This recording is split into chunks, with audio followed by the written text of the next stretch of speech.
பிரபல தொலைக்காட்சியில் ஒளிபரப்பாகி வரக்கூடிய சரிகமபா அப்படின்ற நிகழ்ச்சி எல்லோருக்குமே ரொம்பவே பிடிக்கும். அதில் இப்போ சமீபத்தில் ஓல்ட் இஸ் கோல்டு அப்படின்ற அந்த ஒரு ரிலேட்டில் எல்லோருமே பாடியிருக்காங்க. அதில் அபிஷேகா அவர்கள் என்ன பாட போகிறாங்க அப்படின்றது எல்லோருக்குமே ரொம்பவே எதிர்பார்ப்பாக இருந்திருக்கு. அதற்கு காரணம் என்ன அப்படின்னா, அவங்க நாட்டுப்புற பாடல்களை தேடி கண்டுபிடிச்சு பாடுறதோட மட்டும் இல்லாமல் இப்போது அவங்க என்ன பண்ணியிருக்காங்கன்னா, சினிமா பாடல்களில் சமீபத்தில் தளபதி ரவுண்டில் சூப்பராக பாடியிருந்தாங்க. இந்த சூழலில் எம்ஜிஆர் அவர்களினுடைய இந்த பாடலை பாடியிருக்காங்க. ரொம்பவே அது எல்லோருடையுமே வரவேற்பு பெற்றிருக்கு. நான் ஆணையிட்டால் பாடலை தான் பாடியிருக்காங்க. என்னென்னா எல்லாருமே ஜட்ஜ் எழுந்து நின்று அவங்களுக்கு நல்லா பாடியிருக்கீங்கன்னு வாழ்த்துக்களை சொல்லியிருக்காங்க.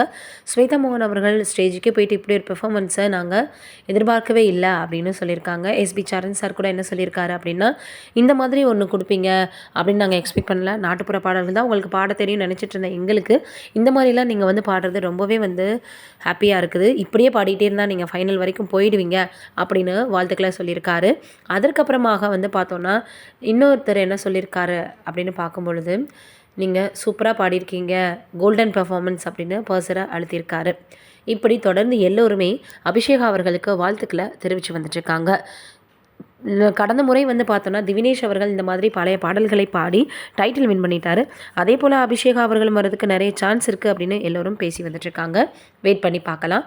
இது ஒரு பக்கம் இருக்க, நடிகர் கமலஹாசன் அவர்கள் ரஜினி அவர்களை வைத்து படம் பண்ணுறதா இருந்தது. அதில் அவருடைய ஆர்கேஎஸ் அப்படின்ற அந்த ஒரு தயாரிப்பு நிறுவனம், ரெட் ஜெயண்ட் அப்படின்ற தயாரிப்பு நிறுவனம் இணைந்து படம் தயாரிக்கிறதா இருந்தது சூப்பர் ஸ்டார் அவர்களை வைத்து. ஆனால் இப்போது கமலஹாசன் அவர்கள் அந்த படத்தில் ஒரு நடிகராக நடிக்க போகிறாரு அப்படின்னும், ஏற்கனவே அவர் தான் நடிக்கக்கூடிய ஒரு படத்தை இயக்கி தயாரித்து வந்துட்டுருக்காரு.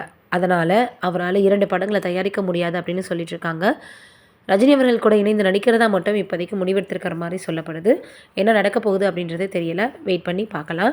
ஆனால் தமிழ் சினிமாவினுடைய 2 பெரிய பார்த்தோன்னா சூப்பர் ஸ்டார்கள் இணைந்து நடிக்க போகிறாங்க அப்படின்றது மட்டும் இப்போ உறுதியாகிருக்கு. நீங்கள் என்ன நினைக்கிறீங்கன்னு கமெண்ட்டில் சொல்லுங்கள்.